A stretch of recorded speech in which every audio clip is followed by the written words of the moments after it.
Hey guys, welcome back to another YouTube video. Today I'm going to be going over my workout split. And just a few things to keep in mind. This workout is what's worked best for me. It does hit every muscle you probably want to hit.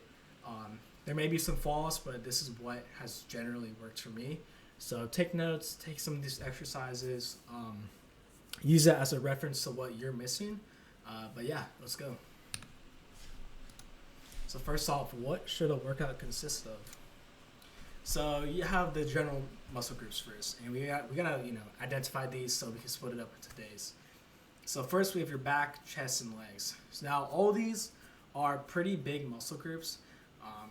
I think you should have your workouts revolving around these muscles just because of how big they are. For example, your back is it's basically all of your, the backside of your body. You do have your tricep and forearms, but your back is really big. Same for your legs and chest. So what I recommend is taking these three muscle groups and splitting them up into 3 different days.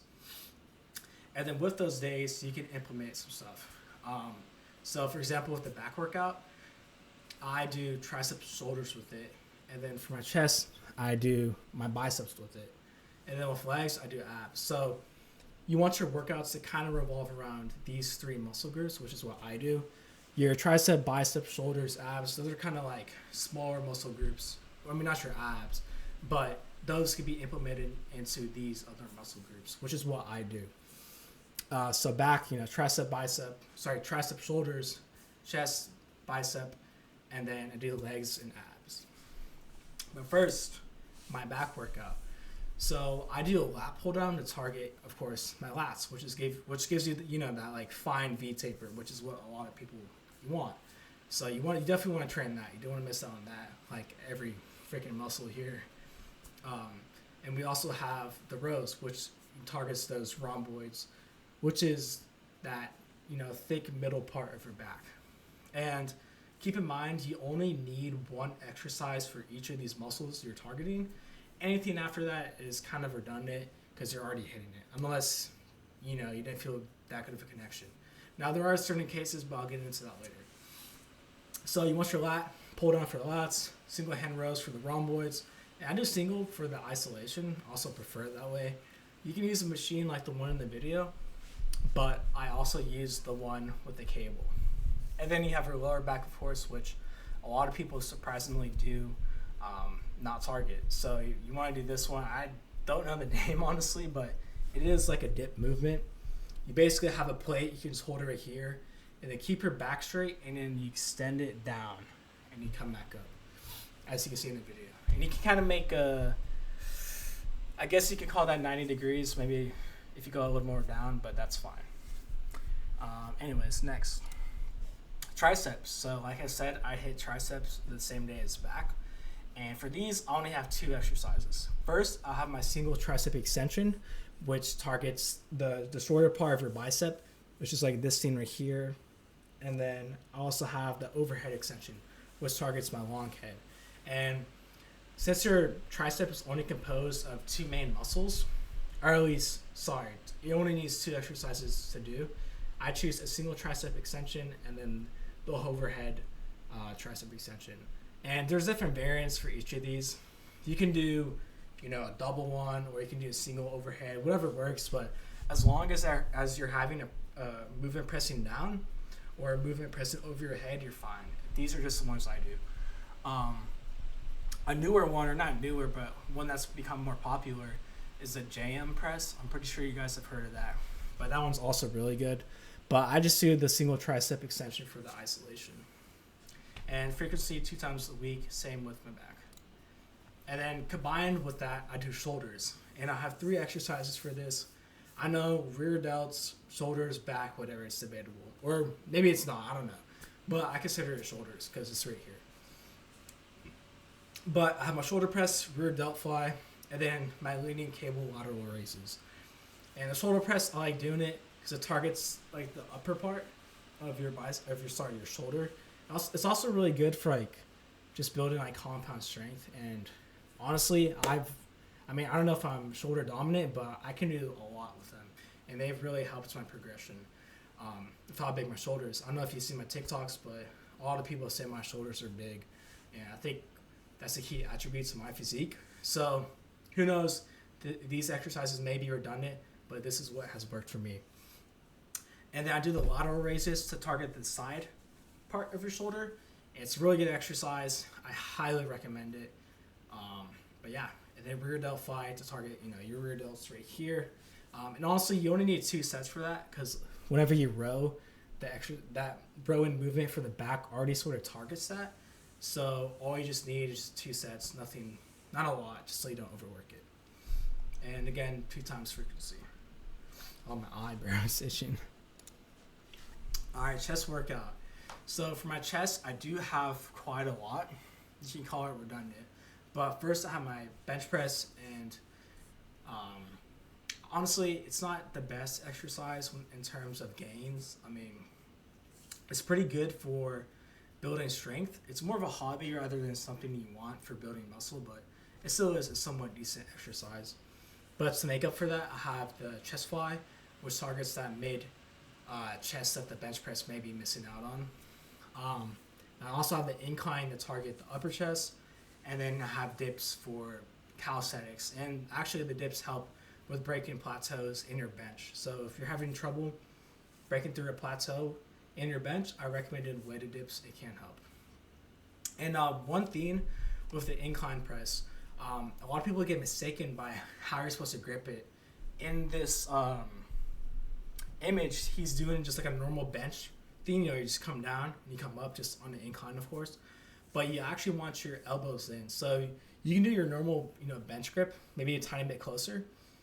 But you want your elbows to be in when you come down. So you're going to look a little weird.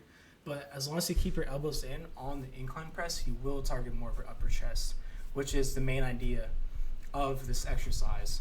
And you don't want to target the, lower and mid chest because you already have bench press and you have the chest fly. So there's no point. And again, 2 times frequency. And in fact, it's going to be like this for every exercise. I have a 3-day split. All right, next, biceps. So I do biceps the same day as chest. So I do the preacher curl machine and then reverse curls. You honestly do not need anything besides this.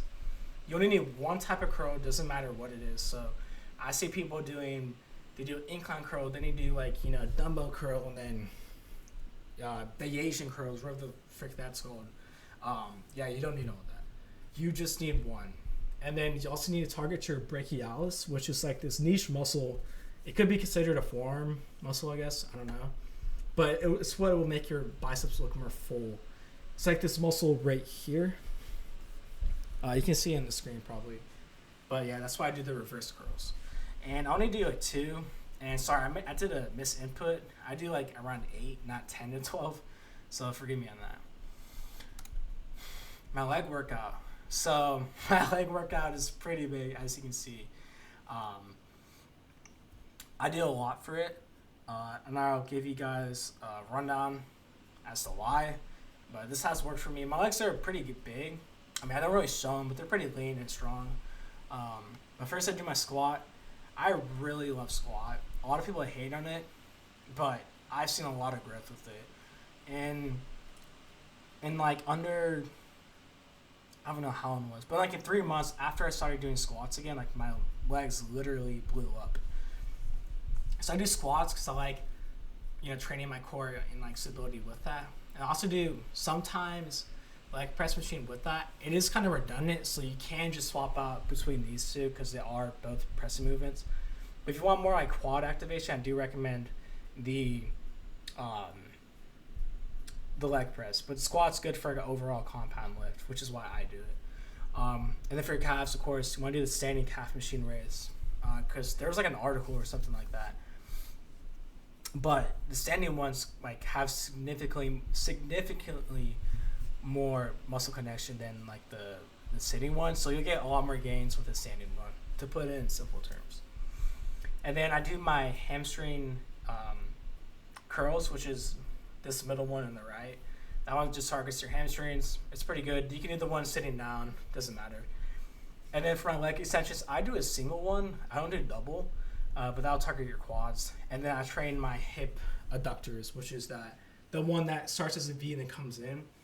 training that muscle will give your leg a much fuller look. So I definitely recommend training that. And as small as the muscle as it may seem, it's really big, and it can give your muscles a lot more volume. So definitely train those. I think it's an underrated muscle. But yeah, and don't do the one where when you start as like this and then you come out. Don't do that. I mean, I already have a big butt, so there's no point of trying to target your butt. At least for me, because I have a big ass, honestly. But yeah. And then ab workout. So I do this with my leg day. I do it after. I do it after like all my leg exercises. But I do a few. But the reality is you only need one ab exercise, and that is the ab crunch, weighted ab crunch. And that one targets basically everything if you have the right form. You can search some videos up. But also I do some free weight ones to target more of my lower abs or my obliques. Like this one right here, I do hanging leg raises. I also do like knee tucks, which really helps my lower muscle. But yeah, remember, you only need one. I just do this. Works for me, but I really recommend you to only do just the ab crunch if you're starting off. And yeah, that's it. I did skip over forearms, but basically I did that reverse curl with transit, and then the other one I do is the forearm curl like this, or like it's like the Sam Sulek one, or whatever the hell it's called. But yeah, that's it, guys. You can just go throughout the video, just take what you need. But that's my workout.